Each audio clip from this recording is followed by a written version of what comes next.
Welcome to Bet Haven, the safe place for safe plays. Back again after the Olympic golf games where Scotty Scheffler just did the impossible, except it's not impossible because this guy's Tiger Woods, I think.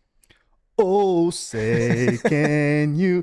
No, for real. I mean, I'm rocking the red, white, and blue today. If you're listening on Spotify and you can't see it, that's what I'm doing. Repping the US of A.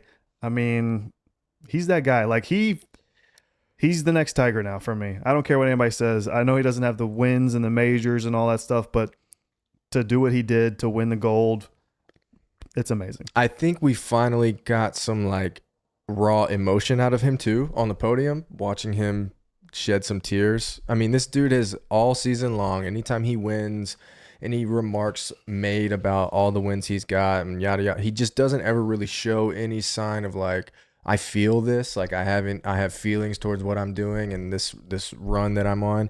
I think we finally saw a little bit of that kind of character break, where he's always so cool, calm, and collected. He just couldn't hold it in anymore. And yeah, I love seeing the fist bump on 17. There was a lot of emotion there. At least like that was some like, give me something to get fired up. And he was definitely fired up. That meant a lot. That showed some emotion. That was great. And then, yeah, to start leaking some tears there to the national anthem, I thought was great too, because that's an incredible moment. And I think that was really cool for him. And it hit him about halfway through. Like, right. Wow, this is cool. Yep. So yeah, it was cool. It was good to see. Obviously, I profited off of it. We had one of our most viewed freaking reels on Instagram was just a simple little me talking into the thing. So I know a lot of you guys saw my picks, and I really liked Scotty and Morikawa were my only two win bets. I had Scotty at plus 420 boosted, and then I put a little extra on him too because I've been having a good couple of weeks here. And so cashed out because of Scotty and had a really good DraftKings lineup too. So another positive week for Bet Haven, and hopefully we can keep it rolling. Yeah, I obviously wasn't here last week traveling. I did put out some stuff on Twitter, and I had the only outright ticket I had was on Hideki. He's right there. Yeah, it was one I made before I left. He was on my best DraftKings lineup too. Hideki. Really? Yeah. I mean, I thought he was a good number on DraftKings. I thought, you would see him kind of step into that extra gear. There was all these, bad putters can win at Lake Golf. What is it? Lake Golf National? Lake Golf National.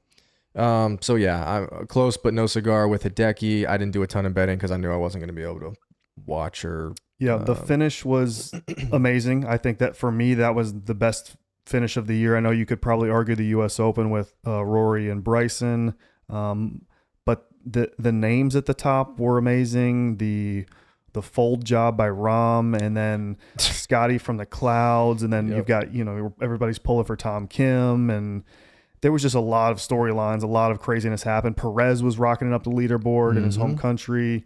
I mean, there was a lot of really cool things happening. Guys were battling for position. Fleetwood, obviously, a ton of people were pulling for Fleetwood. Yeah, the finish was amazing. Scotty coming out on the end was the best possible scenario for me. I also had Fleetwood. I told you and DJ that I put a ticket on Fleetwood when he was one back going into Sunday at plus 500. I thought that was a pretty good number. He was right there. He didn't really do anything wrong. I mean, he was fine. He played good. I think he was several under. I know that. I don't know exactly what his number was, but the fact that he didn't get it done was a product of Scotty going off. I mean, the guy shot 9 under to win the golf tournament. That's incredible. Even Hideki. I mean, Hideki shot 6 under. Fleetwood shot 5 under. Yeah, I mean, Scotty just went out and freaking won it, and that was awesome. It was an awesome finish. Rahm on the back, just absolutely folding. Collapse. I loved it. I love the people tweeting about, he's not used to playing 4 rounds. Those live 3 rounds caught up with him finally. Forgot there was a 4th day. Yeah, I have no sympathy for the guy. He can go wipe his tears with millions. Yeah, he'll be all right. Yeah, he'll be fine. But yeah, Scotty winning was really cool. Well, obviously, if you go back and watch some of the earlier shows that we've got, the narrative on Scotty around Bet Haven has changed a bit. It has, and I think it's because we finally got on. I know I did. I finally jumped on the wave and finally was like, okay, this guy is who he is, and I know what he's really good at, and I can kind of pick my spots with him. And I mean, I feel like I've done a really good job this year of picking when he's going to pop. And this was just another example. It was another basically just kind of a shortened field. Mm-hmm. Everybody's making the cut, and he's done really good on those. And then the one time I was off of him was the U.S. Open, and that was a great time to be off of him because it was a new course. It was a course where you had to be better around the greens. It was a course that he had never seen. I was on him when he won. What did he win just freaking recently? I was on him then. Travelers. Yeah. So, I mean, I've had a good Scotty radar for the last couple of months, and that's probably been part of the reason I've been profitable these last couple of months. Well, no Scotty this week. This week they are at the Wyndham Championship, Sedgefield Country Club in Greensboro, North Carolina. Pretty close to us. I've been in that area. I don't know. I think you've been out there too, haven't you? At that I went to tournament? this tournament last year. I was there on Saturday. Yes, I believe Saturday I was there. I just got to see the eventual winner, Lucas Glover. I got to see him up close and personal. It is a sweaty man. Yeah, super sweaty. I got to see our boy JT Post, and he was out there making some good putts. I got to see Aubert. This was before Aubert was amazing. He was just kind of on the come up then. So yeah, it's a cool event. It's people of Greensboro show out for that. There's a lot of people there, considering it's a smaller event, and the fact that they've lowered the FedEx Cup to top 70, it actually increases the field this week. It makes it more of an important event than it probably was in the past. Mm-hmm. You're seeing a lot of names that we know and we're accustomed to here instead of just a crap leaderboard. It's actually going to be some guys with some names. We got Spieth here. We got we got Bezadenhout. You got Harmon. Yeah, Cam Young. I mean, we've actually got a halfway decent board here, and looking forward to it. All right, well, let's jump into it. Same format as always. We're going to go first round leader, favorite play, top 20, top 40. If you're new here, make sure you check out the link in the description of this video. You can place these bets with us. We're going to give it to you live and direct here. But if you check out the link in the description, you'll get access to all the deposit matches and bonus bets across various sports books. Make sure you like the video and subscribe to the channel as well. Chandler, you can kick us off as you always do. First round leader at the Wyndham Championship. Who you got? So first round leader this week, I'm going with a guy that I think is a little bit undervalued here. I will have him on DraftKings, but he is a spike guy. He can go bananas and he can also suck, and that is none other than Jordan Spieth. 50-1 first round leader. I think that number is way too high. 9,500 on DraftKings. He is the 6th guy on the board for DraftKings. That seems off given that he's actually been playing halfway decent. The narrative on him is that he's been terrible, but really the stuff that's been bad is his putting hasn't been great. And that's about it. He's gaining 0.3 or 0.43 off the tee in his last 24 rounds. He's gaining 0.28 on approach in his last 24 rounds, losing about half a shot putting, neutral around the greens. But we have to consider Jordan Spieth really at this point in his career only plays like major events, and he plays against much higher competition than he's going to see this week. His events that he's played recently were the U.S. Open, the Travelers. He did play the John Deere, probably just trying to get some points and get some feel. The Scottish Open, and then the Open Championship. He made the cut in all of those but the Scottish. He's playing pretty good golf. At the Open, he was 18th tee to green, 0.183 tee to green at the Open. My key stats this week are drive accuracy percentage, approach from 100 to 125, par 4 birdie or better, and putting inside of 25 feet. Jordan Spieth is in the top 15 in 2 of those. He is 5th in par 4 birdie or better, and he is 3rd in putting less than 25 feet, which now that I say that out loud is kind of incredible, really, considering he's losing almost half a shot per round putting. But he must just be missing a bunch, I guess. But inside of 25 feet, he's pretty good in this field. Jordan Spieth is obviously like a potential spike guy. And we've seen him shoot 65 one day and then shoot 75 the next day. Hopefully we can get a good round one out of him. 50-1, Jordan Spieth is my guy. Yeah, I like Spieth. I think that it's kind of like you said, he's used to playing these more high-level competition events, and I don't know, when's the last time he played this? Did you say that? I think he's played here 3 times. It's not a ton. He played in 2019 and 2020. He made the cut both times, but did not play well on the weekends. So 78th and 72nd, which tells me, both times he was damn near last probably. Yeah. All right. Well, I'm gonna preface this with, I would wait if you're gonna place first round leader bets this week. I would wait until we see what the tee times are. There are a couple things to consider here. The weather is one of them, and I'm gonna hit you with this little stat right here. Going back to 2019, your first round leader, starting in 2019, and I'll work my way up. Ben An started on number 1 at 8:40. 2020, Harold Varner started on number 1 at 8:20. 2021, Russell Henley started on number 1 at 8:40. John Huh in 2022 started on number 1 at 6:50. That must have been the very first tee time. And Russell Henley started on number 1 at 1 p.m. So the only time we've had somebody in an afternoon wave was last year. Every other year has come from an early tee time, and they've all come from the number 1 tee where they start, because these guys do a scattered start. Some start on number 10, some start on number 1. The reason that that's important is because you have a very tough stretch of holes on the back 9. Like the opening couple of holes, I feel like, are some of the tougher holes on the course. And while that's a very wonky stat, you've seen that from 2019 to 2023. So that's why I think tee time is going to be a little bit important. You can see who starts where. If you're kind of narrowing guys down to whether you want to bet them or not, you can use that as kind of your backup. I wouldn't lead with that, but I would say the most important thing of what you just said is the weather potentially. I mean, we're obviously here in North Carolina, and looking at the forecast, both of us working in the construction industry, we're both very aware of the forecast, and there's a lot of thunderstorms and stuff that's going to happen this week. Yep. So, there might be a morning where these guys are going to play and it not be raining, and then in the afternoon they could be playing in a downpour. And they'll play as long as there's not lightning. They will play, and I guess that's kind of random, and we'll see what happens. But yeah, if you can find a window where they're going to be playing, some guys will be playing not in the rain, other guys will be playing in the rain, that's obviously a huge difference, and I guess we'll just have to wait and see. All right, well, with that said, I am going to pick Andrew Putnam at 80-1. Andrew Putnam, 80-1 on DraftKings Sportsbook. I don't know what his price is on DK. This is a first round leader pick, obviously. I don't have a ton of stats, and you can probably pull them up if you got it in front of you. I do know that he is an accurate driver of the golf ball. One of the things you mentioned that you're looking at this week is driving accuracy. As far as the putting goes, total putting this is on the season, so you'll have to look at recent rounds if you want to pull that up. He's 11th on tour in total putting. And one of the reasons I like him this week is because he had a really, really bad third round at the 3M. And in the middle of the round, they did a walk and talk interview with him.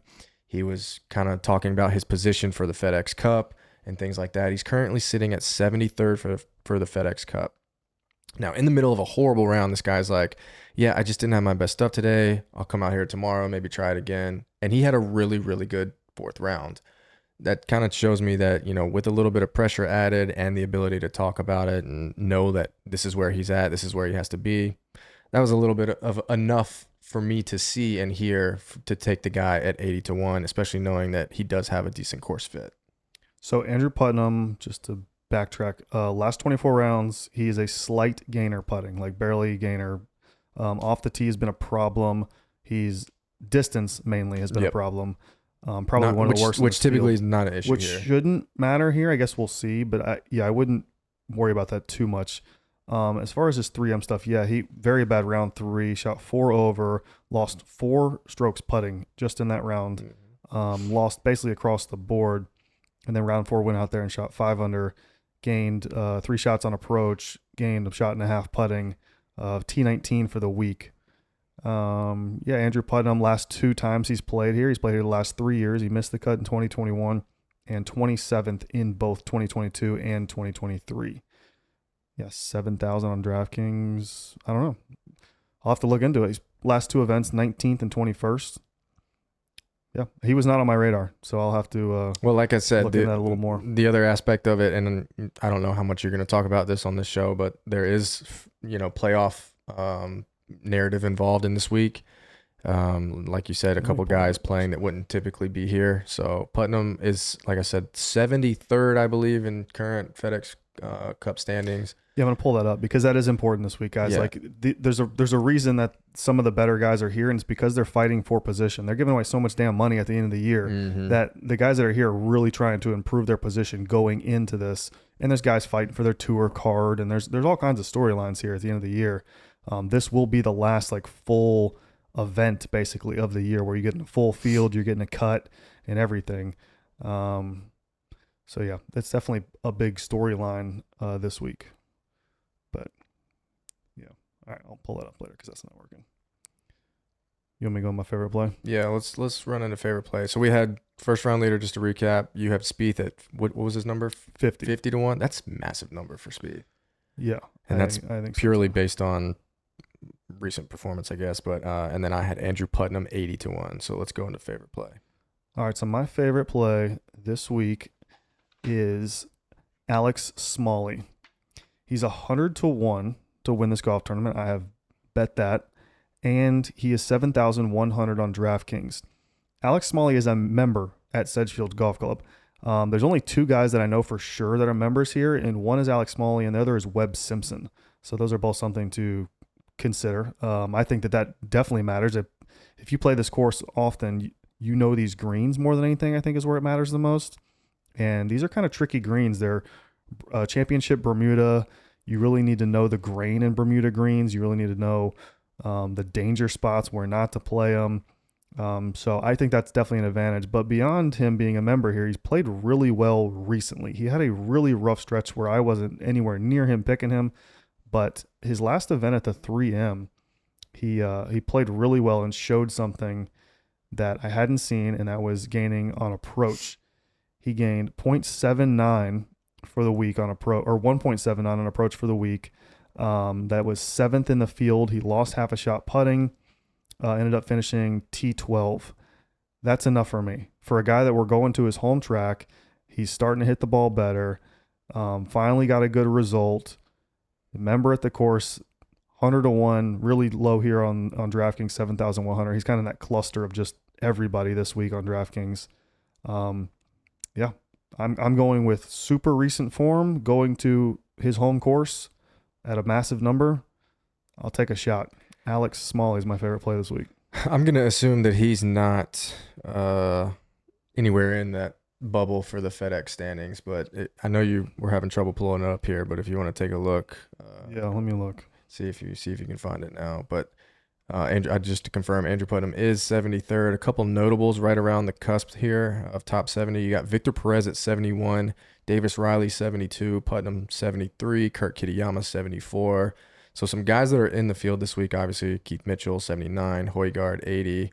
I don't know what they'll exactly need to get that big bump. I think there's only so much movement that can take place. Yeah, it's really tough. I mean, it's really like if you're above, like, we'll say 60th, like 60th or above, and you need to be like, I don't know, 100th or something. I guess if you won, I don't know. Well, I guess we'll see. But Alex Smalley is 128. So he's battling for his tour card, if we're being honest. A win would go a long way, but I still don't think a win would put him in. It'd probably be really close. But yeah, there's a lot of names that are right around that bubble. Some bigger names too, guys that have won, like Johnny Vegas, who just won, Dunlap, who just won. Yeah, I mean, Spieth, Minwoo, these guys are battling to continue their season. All right, well, your favorite play is Alex Smalley. I mean, that's just not the name I was expecting to hear. I actually knew that you had a bet on him, but I thought that maybe it would come as a top 20 or top 40 pick. Oh no, I'm all in. All right, so I mean, I don't hate it. I mean, the membership thing definitely should play an advantage here. I'm gonna go with Keegan Bradley. Keegan Bradley's 8,500 on DraftKings. I don't know what he is to win. Let me see if I can pull that up. DK just logged me out, of course, for no reason at all. I like Keegan. He's on my radar this week too. So the DraftKings number stands out to me, 8,500, obviously. He's 50 to 1 to win the tournament. On DraftKings Sportsbooks, you can obviously shop that number. One of the things that I like about Keegan is I feel like he's kind of had some rocky finishes. If you look kind of middle-ish of the year at the Wells Fargo and PGA Championship and Charles, you saw a stretch of some top 20s and some higher finishes. And then the announcement came that, he was going to be the Ryder Cup captain. I think maybe he's been battling a little bit with, dealing with some of that and maybe some applied pressure to that situation. And all of this is, conjecture, obviously, but there is definitely some mental toll that would take as far as, oh shit, I've got this coming. Like I need to be ready for this. I think maybe he can kind of get settled in here now. Had an okay finish, finished 46th at the 3M Open. Yeah, I watched him that week. I had him on a lot of things. Yeah. I think I had a ticket on him, and he was on some DraftKings lineups. He just it was weird. It was like he could never quite get any momentum. It was never anything like so bad, but it was not ever like his good. Proximity to the hole, I bet, was really good. It seemed like he stuffed a lot of shots in there. I'm looking now because I'm curious, but his putting really wasn't that bad. He lost a little, but it wasn't as bad as I remember it because, like I said, I had money on him, and when you have money on somebody, it feels like they never make a putt. Right. But yeah, he just never got any momentum going from what I remember. But overall, stats were fine at 3M. I don't think he's played this tournament a ton. I think I looked maybe 2017, 2016, back-to-back years. Yeah, not in the last 5 years has he played. He doesn't, and neither one of those results were very good. But the stats that I'm looking at sort of kind of line up with the stats that you were looking at. He's more accurate than you would imagine him to be as far as recent performance. And then some of the wedge stuff that I like to see was also very good. So going with a DraftKings price point here mostly, and I think a lot of people may kind of jump off ship seeing that what he did at the 3M, it wasn't the best. I agree that, I think that's a good call. That I think some people will, he's not going to be like an obvious click. Nope. Like he's not going to be like, oh yeah, there's Keegan at 85. Let's go there. I think that, his results have been pretty meh recently. I mean, you're talking 32nd at the U.S. Open, 39th at the Travelers, then didn't play for several weeks, missed the cut at the Open, and then we get 46 at the 3M. I like the play. I don't think anything pops here that like people are going to be like, oh yeah, I for sure got to play Keegan this week. I think it could definitely make him a good DraftKings play. So yeah, I like it. All right. Well, that's maybe the most complimentary you've been towards my favorite play pick in a long time. So, well, I just remember now I have to bet the house on Keegan. I remember watching him at the 3M because I had him and he was very important to my lineups and stuff. And I remember thinking, like, this dude is stuffing it over and over and over, and he cannot putt at all. And then looking at his stats for the week, he lost like 0.2 per round putting. So it really wasn't that bad. Right. But yeah, I like, he just couldn't get any momentum. It was kind of like Akshay. I watched Akshay that week too at the 3M, or no, at the 3M. He just never got anything going. It was weird. Like, it was just like he's hitting good shots, but there's no momentum here. It's like a freaking grind for no reason. Spoiler, I will have some Akshay as well. I think he's a good price, but he's not going to make my list as far as my picks. Right, and he won't make mine either, but I will say this, just to kind of touch on him. I watched his opening tee shot because I think he was my favorite play at the 3M. Probably. And the opening tee shot, Buddy stripes it down the middle, hits his second shot, probably 20 feet maybe, and his body language was just like he just shanked it 400 yards out of bounds. It was just really odd watching him play last week, and then the entire first round he was scrambling like every time you saw him. Yeah, just looking at Akshay. I mean, we might as well just finish this thought on Akshay. Yeah. We will pick him. I will, and it sounds like you will too. Round 4, he lost 5.42 strokes putting. He shot 5 over, finished T64. That's incredible. Yeah. He lost 5. Like, that's like tells me mentally checked out. Oh, 100%. Like, he's over it. Yep. He's done. He doesn't care anymore. He was probably, back half of the field of the guys that made the cut anyways. But we know Akshay is good, and he can, especially in this field in North Carolina, spike potential's there, 9,100 on DraftKings. He'll be a play for sure. But yeah, I didn't know that about his round 4 there. I looked at it earlier. That's and ugly. I was like, that's ugly. Yeah, it was very bad. And he was going to be my favorite play, and I'm not off of him completely, but I just wasn't going to kind of throw him in the list here. But let's go into top 20, and that's really all right. So my top 20 this week is going to be Christian Bezuidenhout, 8,700 on DraftKings, plus 200 top 20 on Bet365. Again, I told you my stats for the week: drive accuracy percentage, approach 100 to 125, par 4 birdie or better percentage, and putting inside of 25 feet. Bezuidenhout is in the top 15 in 3 of those stats. He is third in approach 100 to 125. He is second in par 4 birdie or better, and he is 11th in putting inside 25 feet. This is a great course fit for him. His results here are pretty meh. 37th in 2020, 47th 2022, and 51st 2023. His last 3 results: miscut at the Scottish, miscut at the Open Championship, and then 16th at the Olympics. So we've seen a little bit of a spike there. But I looked at his stats at the Olympics, and there's really nothing to be like super excited about. This is mostly, yeah, I mean, he was okay. This is mostly a course fit play for me. This is like Russell Henley at the Open Championship. It's just like you run down the stats that are important this week, and Bezuidenhout, he clicks on a lot of them. Yeah, so given the key stats for me, he's a great course fit. I'll take a chance here. 8,700 is not that bad of a price. So, yep, Christian Bezuidenhout, top 20. He's a scary play, but didn't he WD'd from Genesis and then played in the Open Championship, correct? Yeah, because I was on him maybe during that event as well. So I agree. Every time you look at the stats that are seemingly important at this tournament, he might have even been in the bad wave. Like there was a clear bad wave at the Open Championship. I think he was in that.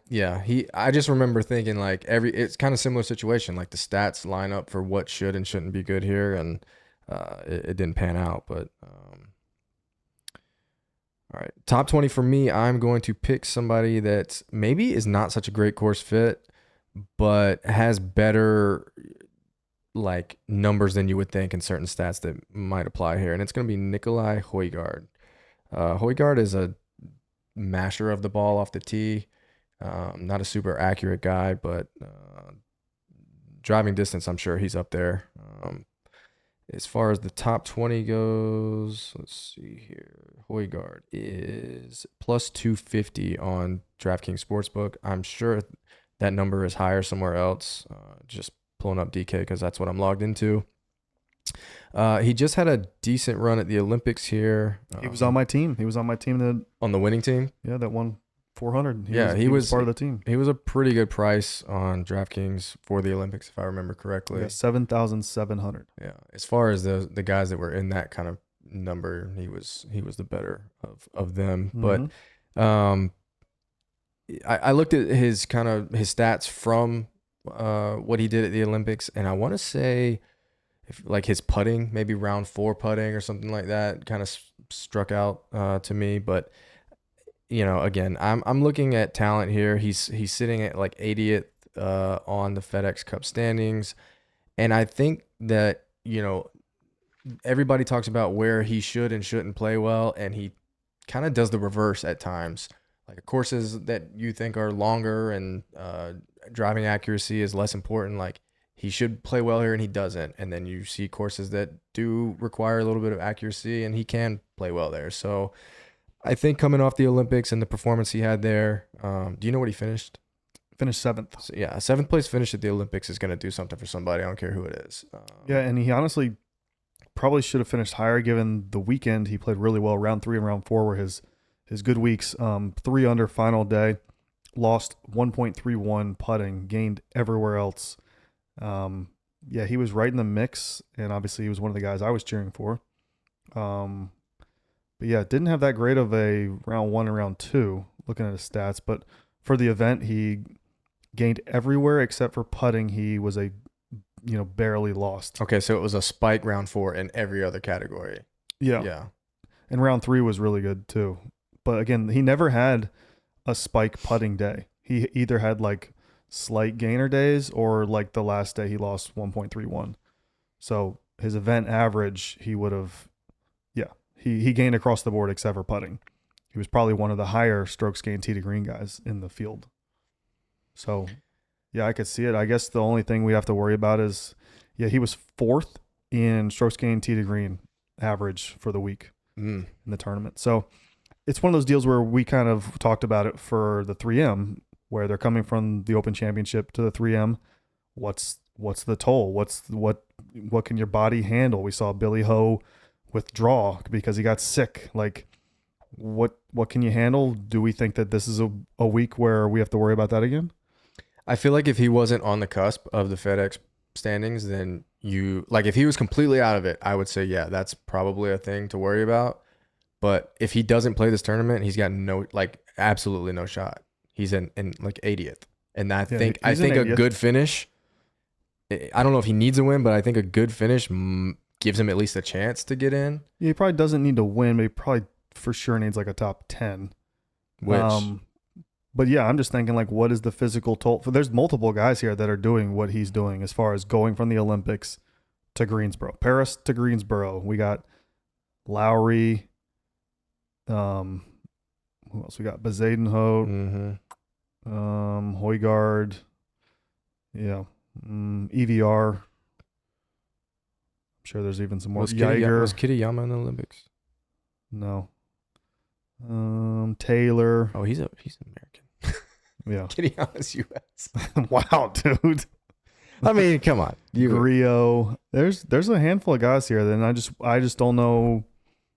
Yeah, what are your thoughts? You don't think it's a factor? I think he's a bit more young and spry than a lot of the guys you named, especially Billy Ho coming back from Scotland.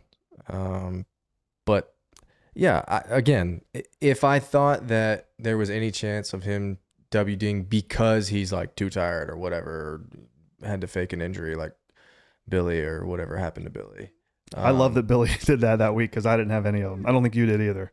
That was great. No, I did not. So it worked out great for us and probably screwed a lot of people over. But no, I'm not 100. I'm not like, it's not like not a thought, but I'm just not worried about him. You're not going to factor that into your not picks. at all. I'm just going mostly with some of the stats that I came across that lined up with other people that have had success here, and I'm just going to stick to that. And if you know the travel takes effect, then that's kind of something that's out of my control a little bit. Okay. Yeah, there's a lot of guys. Dietrich I skipped over. There's a lot of guys here that are doing that. Perez. Yeah, I don't know. I guess we'll see. We'll see if we get any late WDs here from the Paris boys. Yep. All right, what are we at? Top 40? Top 40. I'm going with this one. I'll be honest. This is kind of weird because I don't really like this guy at all, and I don't think a lot of people do. But it's Zach Johnson. 6,500 on DraftKings plus 275 for a top 40. This is just a course fit. When he popped in my stats, I was pretty shocked, to be honest. But diving into it, he's been playing some pretty decent golf considering how far down the board he is. And this course fit is actually pretty good. And the reason I actually like it a little bit is we've seen like older guys on the backside of their career actually have some success here because it's not really a bomber's course. It is an accuracy course. It's a putting course. And Zach Johnson kind of does those things. He's a good wedge guy. He's a good putter. He's an accuracy guy. He's obviously not a distance guy. So we'll see. The stats for me, obviously, I went over. He is 10th in short scan approach from 100 to 125. So obviously a good wedge player. He is 13th in par 4 birdie or better in this field. I was kind of shocked by that, to be honest. And he is 8th in putting less than 25 feet. He's just a good course fit. Like I said, in my key stats, there was only 2 guys that popped in 3 out of the 4. Nobody was 4 out of 4. And the 2 guys were Bezadenhout and Zach Johnson. I'm going with the stats. I'm going with what the numbers are telling me. I'm not going to go on feel. I'm not going to go for my hatred of this guy for screwing over the United States. Scotty resurrected us from Zach Johnson screwing us over. So, yeah, Zach Johnson. I don't know. Zach Johnson, 6,500 on DraftKings, plus 275 for a top 40 is kind of crazy. I agree with that. I don't know. I don't listen. I don't freaking love it probably because I don't really like the guy. He was weird on Full Swing when they did. I'm sure you've seen Full Swing when they did it on Netflix. He was kind of douchey, almost like it was. No, I don't know. We've seen the decline of Zach Johnson from a likability standpoint. He ain't going to be picked. He's had a couple run-ins with fans on courses. Yeah, I know. It's because again, people are probably picking on him. Like people are definitely like getting drunk and then like, Zach Johnson, fuck you, bro. Yeah. And then he's not obviously liking that. He doesn't love it. And then that makes him even less likable because we see the clips of him, what appears to be harassing fans, but it's really probably the other way around. He's not going to be picked. Like I said, like dude's going to be what, 2% owned probably on DraftKings. Yeah. Like people aren't going to pick him. I think he might get a little bump just because of how much accuracy does from a model standpoint. Again, like course fit wise, yeah, it popped up for me. This was not like, oh, I know I'm picking Zach Johnson this week. Like it was just like, here's my stats. Tell me the story. And Zach Johnson shows up, especially for a guy that's this far down the board. He'll really open up some options on DraftKings. I don't even know what he is to win. I don't think I'm going to do that, but it's probably $1 million to 1 to win this golf tournament. But it can't be good. It's the stats. I have to go with the stats. I have to go with my process. And per my process, he pops up as a guy that has potential. Okay, well, I just did not picture us talking about Zach Johnson on this. I didn't either. Show here. I didn't either until I started running some numbers. To answer your question, he's 250 to 1 to win. So there's that. To sort of follow what you're doing, as far as you're just letting the stats answer the questions for you. The question is who's the top 40 pick here? You can compare the odds, you can do whatever, but I'm doing the same thing, and it's a guy that popped on like every single time I clicked on a stat that I thought was relevant. I saw his name near the top, and that's Troy Merritt. I don't feel as bad about Zach Johnson anymore. You don't have to, yeah. It's Troy Merritt is plus 280 to finish top 40. What was Zach Johnson's number? 275. So right there in that same. Also, I found Zach Johnson at 300 to 1 on 365. Are you betting it? No. Maybe. Not now. Troy Merritt also right next to him at 300 to 1. Look, let's just both bet it. We'll throw $10 on it, and then we'll move on. We'll see. All right. Troy Merritt is also 6,400 on DraftKings. He is an accuracy guy, and I think that, I don't know, obviously recent performances, you'll have more information on that. But as far as on the season, he's like 26th in driving accuracy. The wedges from certain distances are pretty good. We saw him kind of spike at the Rocket Mortgage. He finished 17th with a second round 64. So he has the ability to go low, and you're going to need birdies at this course. I'm not sure what the weather's going to do to that, but the typical scoring here does touch the 20s. So yeah, Troy Merritt is just a random kind of pick for me. Yes, it is. But like I said, the only questions I asked were, okay, what stats are important? I ran them down, wrote them down, and every time I clicked on ones that I thought were important, there was Troy Merritt's name. And I said, whatever. Troy Merritt will probably be less owned than Zach Johnson. Oh, he 100% will and that's saying something. That he will definitely be less owned. Troy Merritt, yes. It's actually kind of incredible looking at Troy Merritt's profile, how zero he is across the board. Like super, super small amounts losing, super, super small amounts gaining. We're talking 0.12 off the tee losing, 0.10 gaining on approach, 0.07 around the greens losing, 0.05 putting gaining. Like he's so zero in this field, which I guess isn't a bad thing. No, I mean, yeah. Like, if you're going to be at the bottom of the field as far as pricing goes, but your strokes gained tee to green is sort of in the middle, like I guess that's not the worst thing. That's a decent strategy, looking for just compare yeah, I mean, the strokes gained numbers tee to green, he is basically zero, so that's somewhere in the middle. Anyways, yes, he's an accuracy guy. You mentioned Rocket Mortgage. He played well, 17th. Unfortunately for you, since then, he missed the cut at the John Deere, missed the cut at the Barracuda, and missed the cut at the 3M. I have the 3M in front of me. And good putting, horrible on approach. Good putting, bad approach, which is normally not a profile we jump on. But no, but I feel like if you're saying he popped on stats, then that's a whole different conversation. Yeah.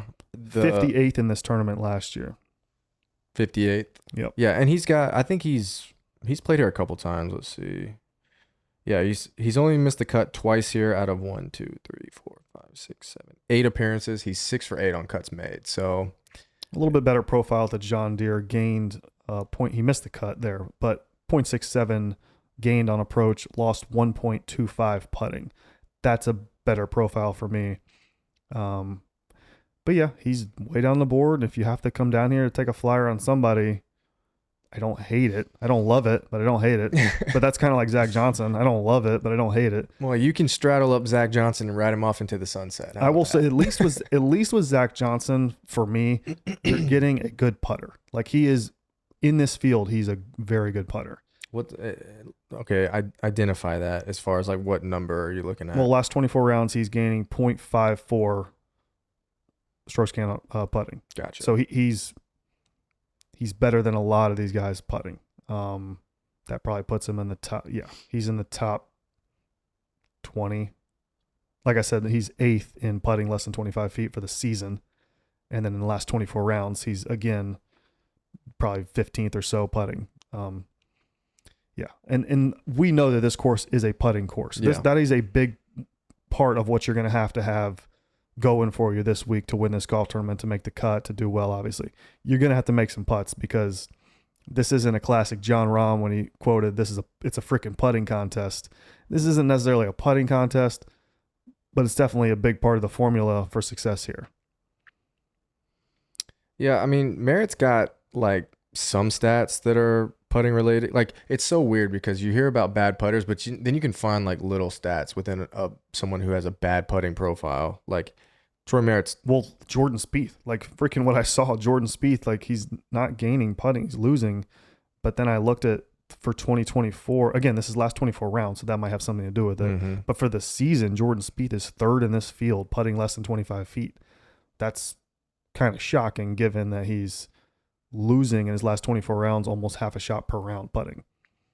So yeah, there is different levels to it, obviously, but Troy Merritt is 5th on tour and putting from further than 25 feet. So maybe you can find weird stuff. Yeah, if you go back, Jordan Spieth is last 36 rounds, it's 0.34. 0.34 per round losing, so obviously a little bit better. Mm-hmm. So recently, not the greatest putter, but that's okay. I know he can spike putting. I've seen it. All right. Well, there's the list. It's a wonky one. It's a wonky week. You're not getting the normal guys here. It's not a bad field, but it's not a great field. It's right. A lot of these, like, I don't know, like eliminate the top like 20 guys on the PGA Tour, and then you're kind of left with what we have here. Yeah. That's what it feels like. Like these guys that are normally $7,000 to $7,000 to $8,000 on DraftKings are now like the top of the board. You got Im, Lowry, Horschel, Siwoo, Spieth, Harmon, Cam Young, Akshay. Like all of a sudden, these guys are at the top of the board. All right. Well, now that we've got the list, we can you just rattled off 4 names there that we only mentioned one because of a WD that he had. So we're like, as far as the top of the board, what are you doing with Im, Lowry, Horschel, and Kim, all guys in the 10,000s on DraftKings? So given what I've seen from the industry this week so far, I think Sungjae Im is going to be very popular. He's 10,700 is the highest price guy this week. And, I get it. He's got amazing results here. His last 5 years, he's played here every single time last 5 years, 6th, 9th, 24th, 2nd, 14th. That's pretty impressive. Last 4 events, 3rd, 12th, 4th, 7th. I mean, he's playing really well. He will be very highly owned, but do you really trust Sungjae Im at the end of the day? Because I don't. I don't. If I'm gonna spend up, like if he's, we're talking we just spent $6,900 on him at the Open Championship. We're talking about a 10,700, probably. I'll say 30% owned Sungjae Im. You have to decide whether you want to be part of that 30%. And for me, I'll make a lot of lineups because I've got some money in DraftKings this week. So screw it. Let's ride. But I won't have more than 30% Sungjae Im. I will be below the field. I will be below 30% for sure. I'll take my chances elsewhere. yeah, you're gonna have to make that decision this week whether you trust Sung J M. And for me, I don't. But I also don't like pick, and I've mentioned this before. I don't like picking guys that I know are going to be super bet on. Like, he'll be that guy this week. I yeah, think. there's guys foaming at the mouth at this 16, 18 to 1 that they've gotten, and that's, more power to them. Shane Lowry, any love for Shane Lowry? Pretty poor history here. Yeah, 23rd in 2020, 83rd in 2022. So that's probably last, making the cut and then finishing last, and then 51st last year. I don't hate him because he's a pretty good putter. And like I said, this is kind of a putting course. His approach is great in the last 24 rounds, 0.7 gaining per round. I think I like Shane Lowry more than Sung J M, given that I think he's going to be half his ownership. I think he'll be 15% owned or so. So yeah, I really don't mind it that much. What do you think? Well, it's funny that you say he's a good putter, but he went through a really bad stretch at one point in the season. But he's he's a streaky putter. Yes, I'll say that. There you go. But his stats overall would say he's a gainer. Right. But yeah, we've seen that he can be very up and down with it. I don't know. I think I'm off of both, or not off of Sung Jae, but I'm gonna be lower than the field on both of these guys. I think. Okay. I may be above the field on Billy Horschel. Billy's going to be a tough click for guys that picked him at the 3M and then he burned them by withdrawing. Correct. And guess what? I love that. I mean, he'll be right there though, probably ownership with Lowry, probably 15-ish. If he's closer, just because you have to click somebody at the top. Yeah, if he's closer to that, and maybe you do, maybe you don't. There's a ton of guys down here in the 9, like Brian Harmon, Jordan Spieth down in the 9s. Minwoo Lee, guys love playing him. Davis Thompson's probably going to model well for a lot of guys. Like, yeah, you might go Sung Jae and then straight to somebody down like Sung Jae Harmon. Given the last couple of golf tournaments we've had, especially the Olympics comes to mind. Obviously, right. We just had that, but the pricing was really weird for the Olympics. It was like if you pick Scotty, you're going down the board quite a bit. That's not the case this week. 10,700 for Sung Jae. And then a ton of guys in the like 6,500-ish to like 7,500-ish. There is so many names.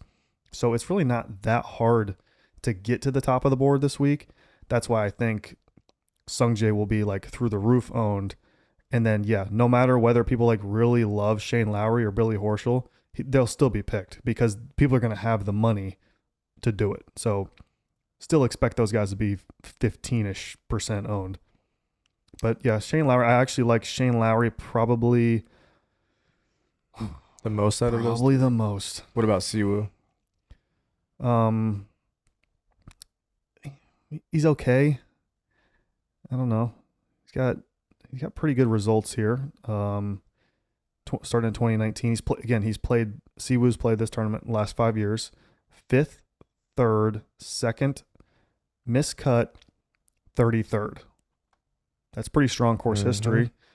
Yeah, I mean, if you're going off course history, Billy Horschel has pretty good course history too, by the way. We kind of skipped over that. I was going to tell you to bring that up. Yeah, he's played 4 out of the 5. 6th, 2nd, didn't play in 2021, 27th, and then 4th. So good course history there. That'll probably boost him a little bit, honestly. I think Shane Lowry, given that his course history is the worst and he's coming off of a not so great Olympics, he might be the lowest owned out of this group of 4, would be my guess. Given that I know a lot of people, especially casuals, they look at course history as like the end all be all. Like, what did this guy do here last year? Oh, he finished 4th? Okay, well then he's probably going to win. Like, that's not really the case. That's not really how it works. But yeah, I mean, given course history, Sung Jae is going to be through the roof. And then it's going to be, can you get over Billy withdrawing? Is he fine? Did you happen to pick him and now you feel burned by him, or did you not pick him and now you're like, this might be a good spot to jump on? Well, obviously that's how you feel. You feel like, hey, I didn't get burned. I didn't get burned by this guy, and you did. So screw it. I'm jumping on now. Like, that's not a terrible strategy. I get it, and I'll probably dabble with it a little bit. But yeah, looking at this, I think I'll take Lowry out of these 4. I think that's where I'll have the most, but I will scatter it a little bit for sure. So that's the $10,000 range. What are you Yeah. thinking? The $9,000 range, we got Cam Young, Spieth, Harmon, Thompson, Akshay, Minwoo. If I like Minwoo this week. I don't know if the stats kind of line up with it at all, but the dude is clearly a grinder. He goes out and shoots 75, 76 round one at the Olympics, and then battles all, the rest of the 3 rounds to get into like tied for 22nd.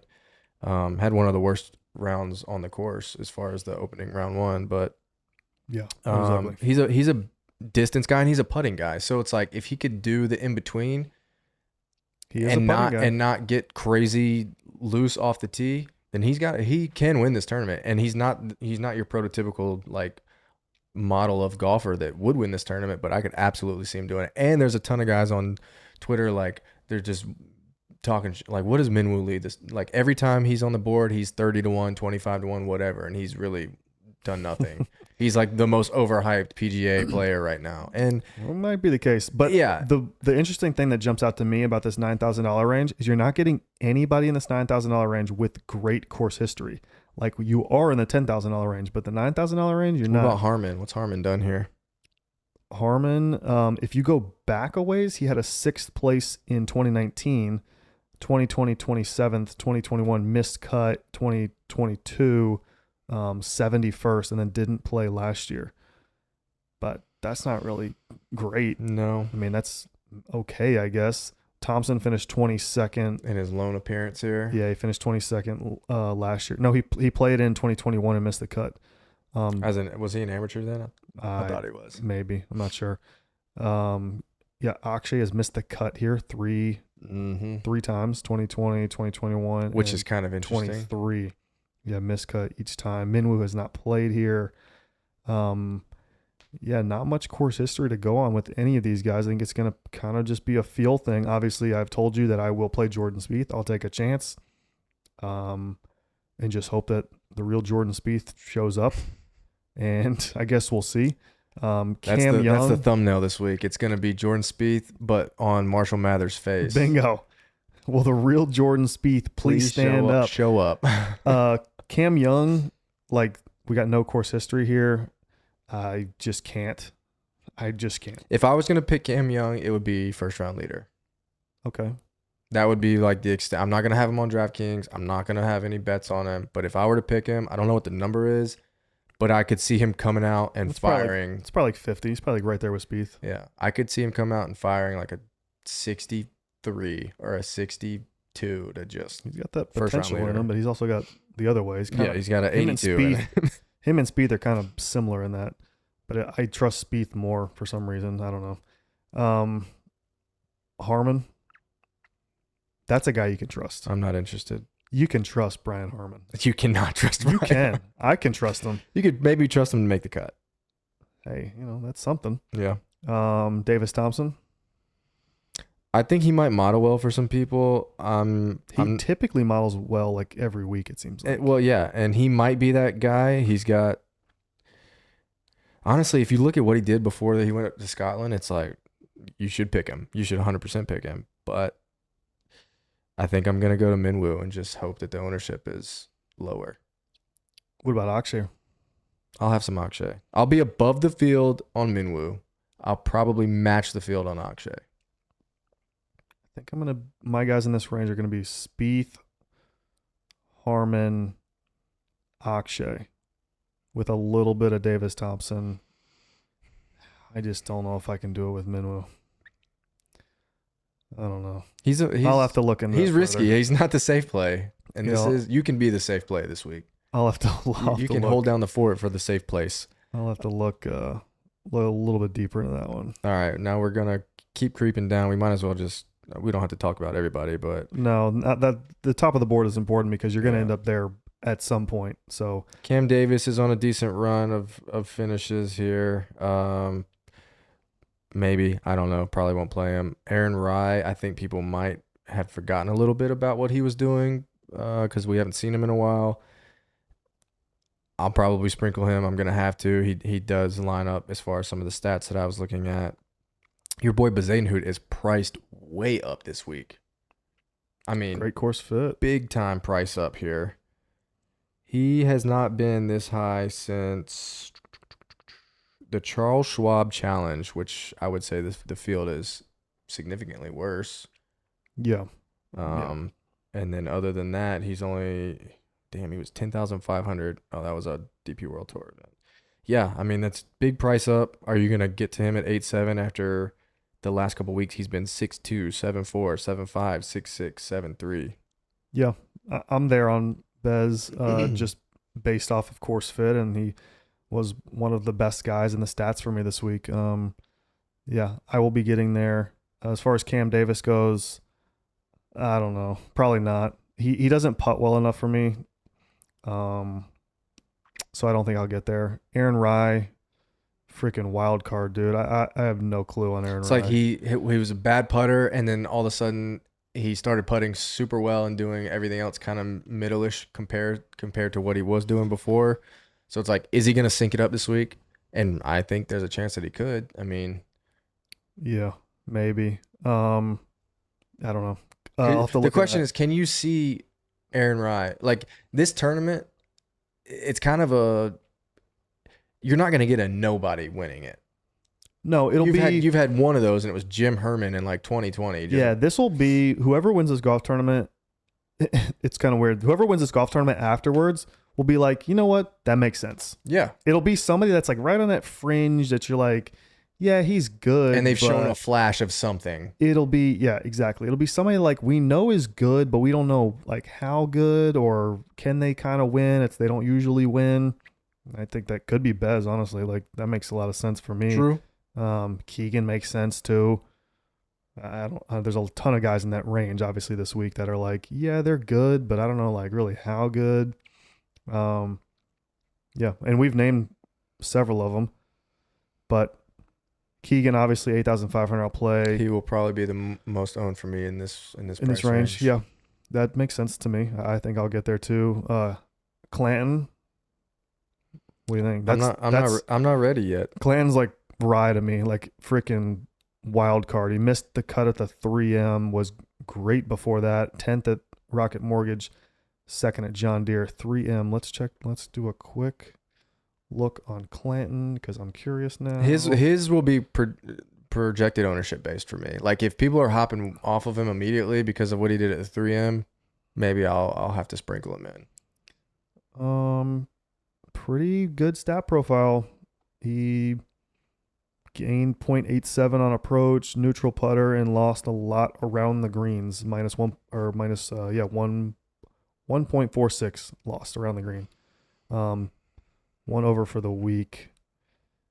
Yeah, that's not concerning. I'll say that. It's not like, oh my God, we've got problems here. Like, he still played fine. He's still priced probably higher than I want him to be, but I don't know. I could see it. Yeah, he's getting a lot of love as far as the pricing goes on DK and even the odds as well. All right, Bobby Mack's not going to win again this year. I mean, 3 wins and that's not happening. I'm sorry. Yeah, I'm Dietrich maybe. Good putter. I could see Dietrich doing it. McIntyre, no. Hoygaard, obviously, you like. I'm coin flip. I don't know. We'll see. McNeely, your boy McNeely. You want to tell your McNeely story real quick? All right, so I'm getting on the airplane. I was flying out of Vegas on Saturday. Took a red eye back to Raleigh.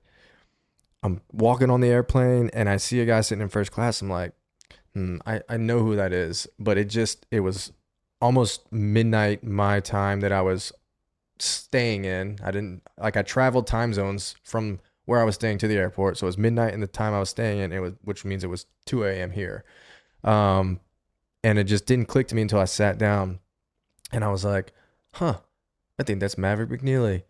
And then I looked up because I wasn't sure why he would be on that plane. Lives in Vegas and he's in the field this week. And then it clicked. I was like, okay, that's definitely him. So I was, had I been given an opportunity to be like, hey man, good luck this week, probably would have done it. But I will tell you this, He had a baby, a brand new baby. This baby couldn't have been more than 3 months old, directly behind him. And so obviously you go first class and then you go into Comfort Plus on Delta. In the very first row of Comfort Plus was a screaming, crying 3-year-old for 50% of the flight on a red eye from Vegas to Raleigh. So that I will say that about Maverick McNeely. If he's probably a little flustered. Maybe. I've been waiting for like an Instagram story or something to show me like he's on the range and he's feeling good. Haven't seen it yet. So I think I'm off of Maverick McNeely solely because of that. I mean, maybe, dude. That's insider information right there. You're only getting stuff like that at the bet right here. Harris English, I will have some of this week. I can see it. Really good putter. And Johnny Vegas, I think no. Poston is, I don't know. He, at least with Poston this week, I'll say he's 7,900, and that almost feels too cheap at a course like this where he's had some success. In this even field, though he's playing, he's won here. Yeah, he won here in 2019, missed the cut in 2020, missed cut 2021, 21st in 2022, and 7th last year. He's another North Carolina guy. I don't think he's a member here or anything like that, but he's a fairly decent course fit. He's a good putter. He's a very good Bermuda putter. But last 24 rounds, we're losing a little bit off the tee. We're losing a little bit on approach. We're still gaining putting. Accuracy off the tee is still good. I probably will go here mainly because he's 7,900. If he was 8,900, I'd probably pass. But given that I feel like he's a little bit too low for this field, at a course that I think is a pretty good course fit, I probably will do it. What do you think? You think that's? Yeah, I'll probably be a bit above the field on post. Yeah, I just think that price is too low. I don't think that price is right. I know we'd be kicking ourselves. Yeah, I know he's not like killing it right now. Right. But he's still pretty good, and he's damn sure is a good putter, and he's had good feels at this course. So that's enough for me. All right, we don't have to go through all these guys. I'm just skipping down. What about Zalatoris here? 7,600. No thanks. Yeah, I don't think you can do it. I think that's. I don't even think it's a good course fit. It would be one thing if you thought it was a good course fit. He is losing across the board in his last 24 rounds. His driving accuracy is terrible. It'd be the perfect time to bet him when he's losing across the board.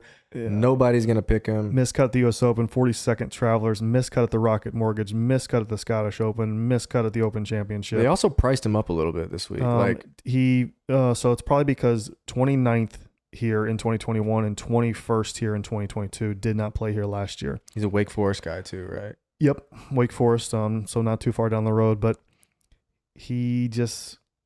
I need to see something. He's injured, man. He is 100% dealing with injury, or he hasn't figured out how to navigate the injury that he had where he had back surgery. I haven't seen enough to make me be like, yeah, I got to pick Zalatoris. I can't do it. I would much rather go to guys below him, namely Dunlap. 7,500. I was going to say McCarthy, but McCarthy's miscut back-to-back events. I'd have to deep dive that and see why. Obviously a great putter, so that kind of makes sense. Like, hey, this would be a good course fit. But Dunlap, I saw him at the 3M, and he missed the cut at the 3M, but he definitely played better than his miscut. Dunlap's got some stats that line up for me. Yeah, and he's still young, like we said. He's still super young. He's still figuring it out. Coming off of a win and then immediately going and playing the 3M, that's not in your favor as far as a young guy trying to get your feet in the ground here. And I did see him at we're losing, like round 2, he's trying to make the cut and he lost 2 shots on the greens. Like, it's not gonna do it. He just never got his footing. His stats are pretty neutral across the board.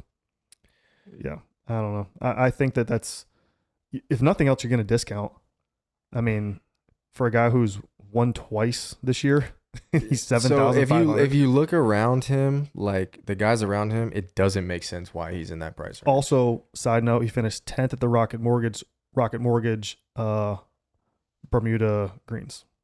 So one of the things I was looking for is spike putting at the Rocket Mortgage. I noticed that a lot of guys that have had success or won at Wyndham It's the greens. did something on the greens at Rocket Mortgage. You go back, you look at Lucas Glover, you look at Tom Kim, you look at Kevin Kisner.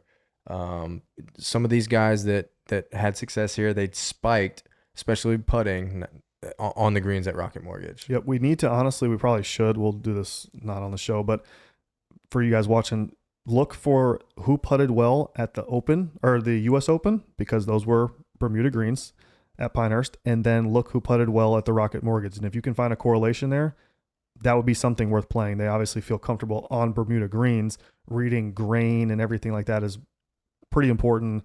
I would definitely look into that. I'm going to once we get off here because I'm curious now. But that's a real thing. Bermuda greens are different than most greens. And yeah, if you have an edge there and you feel comfortable on those, reading those, that's a big deal.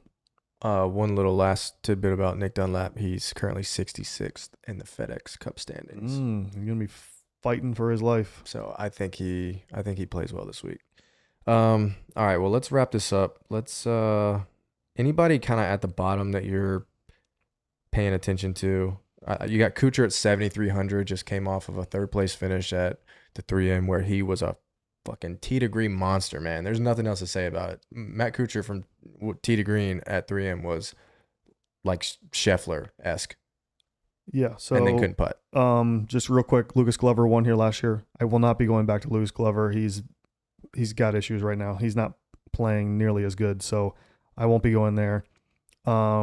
Yes, Matt Kuchar played awesome at 3M. This is a good course fit. He was 38th here last year. I actually remember seeing Matt Kuchar. I actually saw Matt Kuchar go into the medical tent after his round on Saturday to get like some treatment. And I remember thinking, oh yeah, treatment. I remember thinking, oh my God, Sunday he's gonna struggle. He's hurt, and then he shot like 4 under or something on Sunday. Is that rub? He had to rub one out. Yeah, a little rub and tug, and got him going, fired him up. But anyways, Matt Kuchar, yeah, I could see it. This kind of is a good course fit for him, and yeah, I'll probably have some. I'm not thrilled about it. A sneaky one that I like in this range is Adam Hadwin.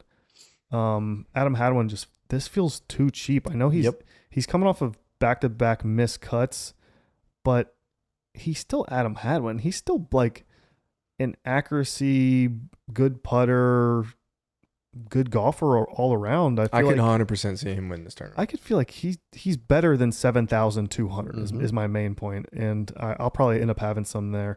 My boy Thor is down here, 7,200. No thanks. No, I keep waiting for this guy to just do it, and he did at the John Deere. He almost won me a lot of money at the John Deere, finished second. But yeah, the consistency, which again, he's a young guy. The consistency is tough for these guys. So, given that I do believe in his talent, I probably will sprinkle some here. We'll see. Obviously, Alex Smalley, 7,100. I will probably have a disgusting amount of Alex Smalley this week. So if he misses the cut, don't talk to me. Simpson. I'll have some Novak. That's my guy right here at this price. Yeah, I could see Novak. That makes sense. He's a good putter. Webb Simpson, like I said, he is a member here, and his course history is ridiculous here. 2nd, 3rd, 7th, miscut, 5th. Webb is a member at Sedgefield? Yes. He's a member at Quail Hollow too, isn't he? Or he lives on Quail Hollow. That's what it is. He's got a lot of money. I'll say that. That's true. Yeah, his stats aren't really great, but when you got good feels at a course, that's all it takes sometimes. Yeah. He hasn't played since the Rocket Mortgage where he missed the cut. I don't know. He's a flyer for me. I'll have a little bit. Brendan Todd will have a little bit. Good course history. Last 3 years, 10th, 36th, 7th. He's an accuracy guy. Accuracy, good putter. I think that's about it though from me. I don't see anybody else down here that I'm itching to get to. Joel Damon is 6,600 and popped a little bit on some of the stats for me. He's a wild card. He was super wild card. His recent finishes aren't great, but he did finish. let's see, 25th at Rocket Mortgage, where I think he putted better than his season kind of average shows. So that's one thing I'm looking for is putting at Rocket Mortgage, and I did see some slight correlation with off the tee stuff at John Deere. So since those tournaments are back to back, it's pretty easy to see if they putted well at Rocket Mortgage, good off the tee at John Deere, maybe they can mix and match those up. But once you get down here, you got to kind of piece it together and hope that it works out. So I get it, but that's all I got. All right, well, that's the show. Good to be back after. I really wish we could have done something for the Olympics as far as a full length show, but hey, you picked out Scotty. I put the winner out there, and thousands of people on Instagram saw it, and hopefully some of them bet it. Yeah, well, it would have been a tough click for me just because I know there's just the number. Like every time Scotty's here, and the number was tough, but given that it was such a shortened field and you could honestly eliminate half the guys in the Olympics, we're not going to win that golf tournament. Yeah, true. So if you thought about it that way, it was a great number. So that was it for me, and he popped in my stats. And DraftKings was tougher to get to him, honestly, because of how high he was priced. Yeah. But yeah, another good week, and hopefully we can have another good one. I'm kind of sad this is the last like full event we're getting for the season. Yeah, we'll run some stuff for the playoffs as they come. Oh, for sure. Yeah. And then also I think football is football's right around the corner. I would love to do some fantasy football.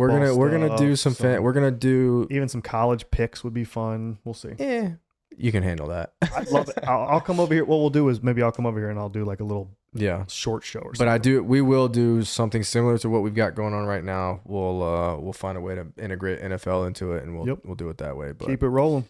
Other than that, guys, we appreciate you tuning in, and we will see you next week.